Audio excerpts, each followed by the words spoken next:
The wreck of the Titan.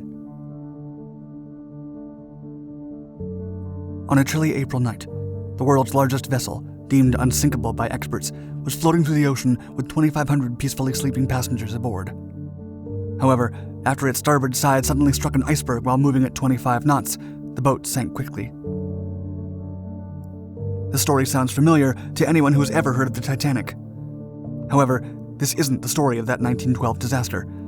It belongs to a novel published 14 years before. First published in 1898, Morgan Robertson's novel The Wreck of the Titan, or Futility, features a British ocean liner named Titan. The majestic ship sinks into the bottom of the North Atlantic Ocean after striking an enormous iceberg.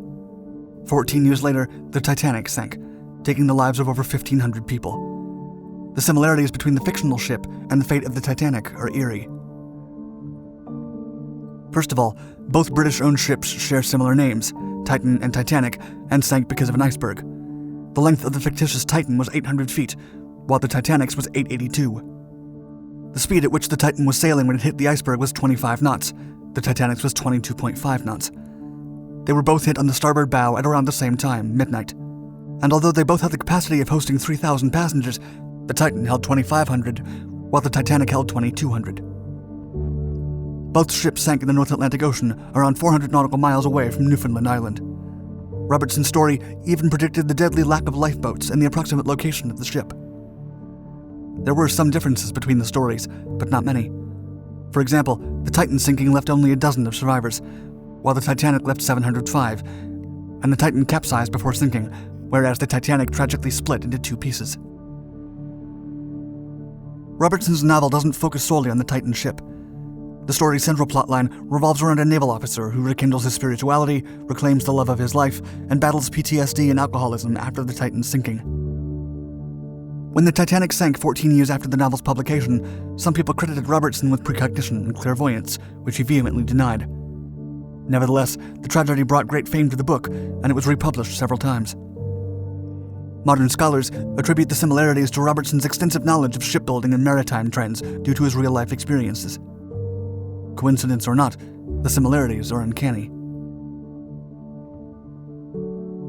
Billy Mitchell's prophecy.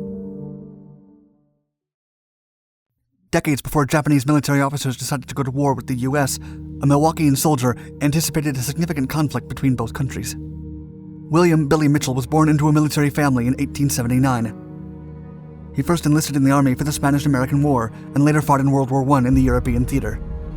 In 1910, after visiting Japan while stationed in the Philippines, Mitchell anticipated, quote, that increasing friction between Japan and the U.S. will take place in the future, there can be little doubt, and that this will lead to war sooner or later seems rather certain.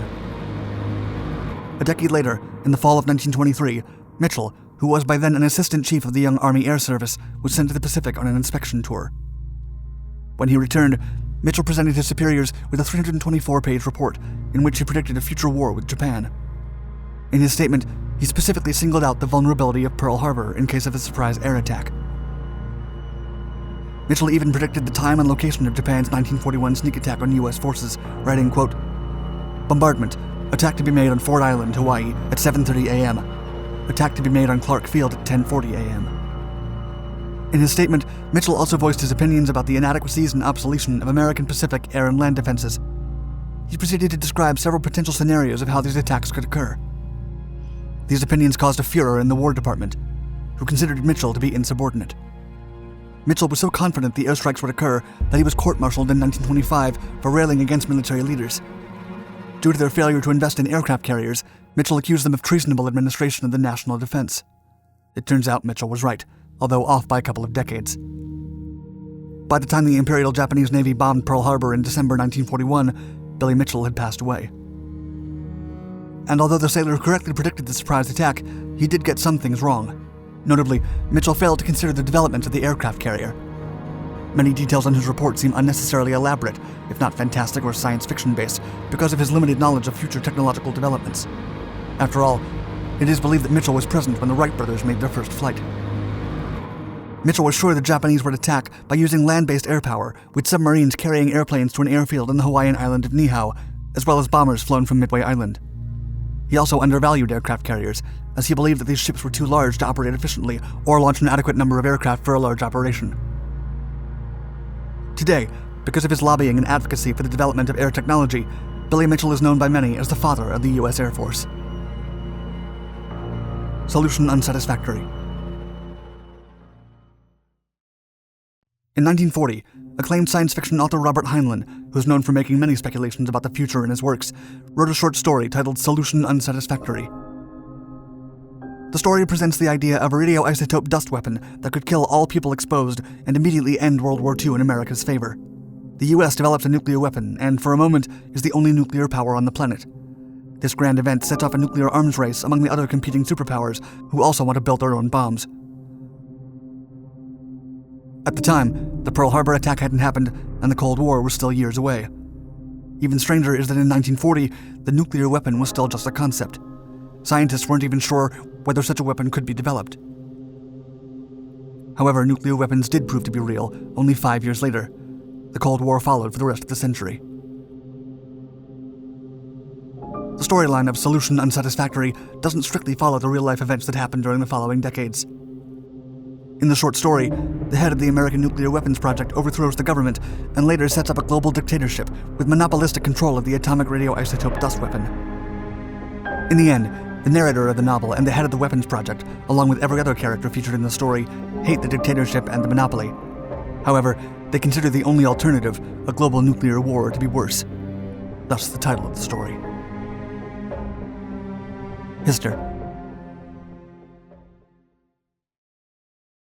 Michel Nostradamus, the 16th century oracle, is believed to have foreseen many of the following century's events and famous characters. According to legend, his gift of prophecy was hereditary and developed by years of training and practice. Available documents written by him show predictions that could apply to the rise of Adolf Hitler himself, who was born 323 years after Nostradamus' death. According to his French text, known as a quatrain, quote, "From the depths of Western Europe will be born of poor folks a young child, who by his tongue will seduce a great many people. His fame will spread even to the Orient. He will come in villainous, wicked, opposing Mesopotamia, all made friends with the adulterine dame, and the earth a horrible black in countenance. The stain of murder and enormous adulteries, the great enemy of all the human race, who will be worse than his grandsires, uncles, or fathers, in sword and fire, bloody and inhuman. A new sect of philosophers, scorning death, gold, honors, and riches, will be bordering on the German mountains. To follow them, they will have support in difficulties. The sudden death of the chief man will have changed the political setup and set another in the rulership. Soon, though coming late to so high and at a low age, he will have to be feared on land and sea." Another quatrain of possible significance mentions, quote, "Beasts wild with hunger shall cross the rivers. Most of the fighting shall be close by the Histor." The mention of Histor, the Latin name for the Danube, is considered by many as a reference to Hitler, who sought to control the river because of its geopolitical relevance in Europe. Violence undreamt of. Nobody could predict the nature, devastation, and consequences the Great War had on the world. However, German political theorist and writer Friedrich Engels managed to make several accurate forecasts about World War I. Engels based his forecasts on developments in European military affairs and a thorough analysis of the trends developed in world politics after the Franco-Prussian War in 1870. In a letter written to his colleague Friedrich Sorge in 1888, Engels alluded to the nature of an upcoming inevitable conflict, which he repeatedly referred to in his papers as a global war. He concluded the letter with the following statement, quote, "Finally, no war is any longer possible for Prussia-Germany except a world war, and a world war indeed of an extent and violence hitherto undreamt of." Exactly matching final World War I estimates, Engels further predicted that, quote, 8 to 10 million soldiers will massacre one another, and in doing so devour the whole of Europe until they have stripped it barer than any swarm of locusts has ever done.